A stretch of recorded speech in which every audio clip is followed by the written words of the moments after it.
দাও খোদা দাও আমায় আবার ওমর দারাজ দিল। দাও খোদা দাও আমায় আবার ওমর দারাজ দিল।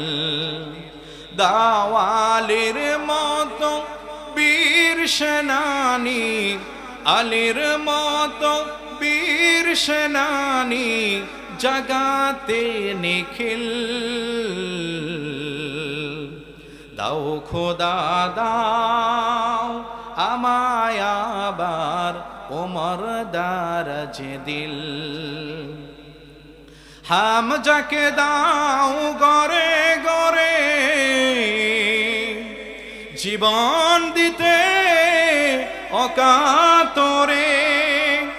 আমার কাবা ভাঙতে এলে, আমার কাবা ভাঙতে এলে পাঠাও আবাবিল। দাও খোদা দাও আমায় তুমি ওমর দারাজ দিল। দাও খোদা দাও আমায় তুমি ওমর দারাজ দিল। পড়েন আল্লাহু আকবার। সম্মানিত হাজিরিন, ওমর রাদিয়াল্লাহু তাআলা আনহু একদিন কাবা ঘরের পাশ দিয়ে যাইতেছেন, আর আমার রাসূল সাল্লাল্লাহু আলাইহি ওয়াসাল্লাম মসজিদে হারামের পাশে নামাজ আদায় করতেছিলেন। আল্লাহু আকবার বলেন না। আমাদের সুর দান করেছেন কে? আজকে আমরা কোরআনুল কারীম শুনি, আমাদের বাংলাদেশের গৌরব হাফেজ তাকরিম, হাফেজ নাজমুস সাকিব, এত সুন্দর এত চমৎকার কণ্ঠ আল্লাহ তাআলা তাদেরকে দান করেছেন। এই কণ্ঠের কারণে, এই সুরের কারণে, এই কোরআনের কারণে সারা পৃথিবীর ভিতরে বাংলাদেশ প্রতি বছর ফার্স্ট হয়। সুবহানাল্লাহ বলবেন না? এটা বাংলাদেশের জন্য রহমত, ঠিক কিনা? নাজমুস সাকিবের তেলাওয়াত শুনলে মনটা নরম হয়ে যায়, দিলটা ঠান্ডা হয়ে যায়। হাফেজ তাকরিমের তেলাওয়াত শুনলে মনটা নরম হয়ে যায়, দিলটা ঠান্ডা হয়ে যায়। আমার রাসূলের তেলাওয়াতটা কত সুন্দর ছিল। আমার রাসূল যখন মসজিদে হারামের পাশে কোরআনুল কারীম তেলাওয়াত করতেছেন, নামাজ আদায় করতেছিলেন, পাশ দিয়ে যাচ্ছেন হযরত ওমর ইবনুল খাত্তাব, তখন ইসলাম ধর্ম গ্রহণ করে নাই। আমার রাসূল যখন পবিত্র জবান মোবারক দিয়ে কোরআনুল কারীমের তেলাওয়াত করতেছেন, ওমর দাঁড়িয়ে গেছে আর আমার রাসূলের জবান থেকে কোরআনুল কারীমের তেলাওয়াত শুনতেছে।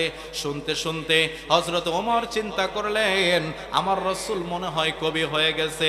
এত সুন্দর কোরআনের তেলাওয়াত, আমার রাসূল নবী মুহাম্মদ মনে হয় কবি হয়ে গেছে, এই চিন্তা করতেছেন। এমন সময় আমার রাসূল তেলাওয়াত করলেন, ওয়া মা হুয়া বিকাউলি শাইর ক্বালিলাম মা তুমিনুন। আমার রাসূল তেলাওয়াত করলেন, আর এটি কোনো কবির কবিতা নয়, তোমরা অল্প সংখ্যক লোক এটা বিশ্বাস করো। বলেন আল্লাহু আকবার। ওমর রাদিয়াল্লাহু তাআলা লুকিয়ে লুকিয়ে যখন আমার রাসূলের তেলাওয়াত শুনতেছে, আর ওমর চিন্তা করতেছে যে আমার রাসূল মনে হয় কবি হয়ে গেছে। এমন সময় যখন আমার রাসূল বললেন, আর এটা কোনো কবির কবিতা নয়, ওমর ইবনুল খাত্তাব রাদিয়াল্লাহু তাআলা অবাক হয়ে গেছে। কি ব্যাপার? আমি মনে মনে চিন্তা করলাম, আর নবী মুহাম্মদ সাল্লাল্লাহু আলাইহি ওয়াসাল্লাম সেটা তেলাওয়াত করলেন না, তিনি তো শুধু কবি নয়, তাহলে নবী মুহাম্মদ সাল্লাল্লাহু আলাইহি ওয়াসাল্লাম মনে হয় গণক হয়ে গেছে। এই চিন্তা যখন করতেছে, এমন সময় নামাজের ভিতরে আমার রাসূল তেলাওয়াত করলেন, ওয়ালা বিকাউলি কাহিন ক্বালিলাম মা তাযাক্কারুন। আর এটা কোনো গণকের কথাও নয়, তোমরা কম সংখ্যক লোক উপদেশ গ্রহণ করো। ওমরের পায়ের নিচে মাটি নাই। কি ব্যাপার? আমি মনে মনে যা চিন্তা করি তাই নবী মুহাম্মদ বলে দেয়। এটা যদি কবির কবিতা না হয়, গণকের কথাও যদি না হয়, তাহলে এটা কি? এমন সময় আমার রাসূল নামাজের ভিতরে তেলাওয়াত করলেন, তানসিলুম মির রাব্বিল আলামিন। এটা হলো আল্লাহ তাআলার পক্ষ থেকে নাজিলকৃত কিতাব। পড়েন আল্লাহু আকবার।